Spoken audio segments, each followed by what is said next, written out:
நான் வந்து காவல்துறையில் 23 வருஷம் சர்வீஸ் பண்ணி எனக்கு இந்த வருமானமே பத்தாமல் எனக்கு 2 அக்கா தங்கியிருக்காங்க.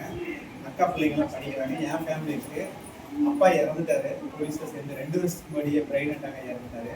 நான் படிப்பு எம்ஏ பிஎட் முடித்தேன். இந்த வேலை என்னடா போலீஸ் வேலை, வருமானமே இல்லை, மாதத்துக்கு 2000 3000 தான் கிடைக்குதுன்னு வேறு வேலைக்கு ட்ரை பண்ணேன். அம்மா வந்து கவர்மெண்ட் ஜாப்பு அரசாங்க வேலை இருக்கிறதுனால சம்பளம் அடுத்தடுத்து ஏறிட்டே இருக்கும் அப்படின்னு இப்போ ஒரு 70-80,000 வாங்குறேன். அப்பயும் இது வந்து வருமானம் அடுத்தடுத்து பத்தாமல் இருக்கு. சார்ட்டு சொன்னேன், நீங்கள் வாங்க, இது செகண்ட் வருமானம் பண்ணிக்கலாம் ஒசூரில் டவுனில் பார்த்து பேசி கொடுத்தாரு.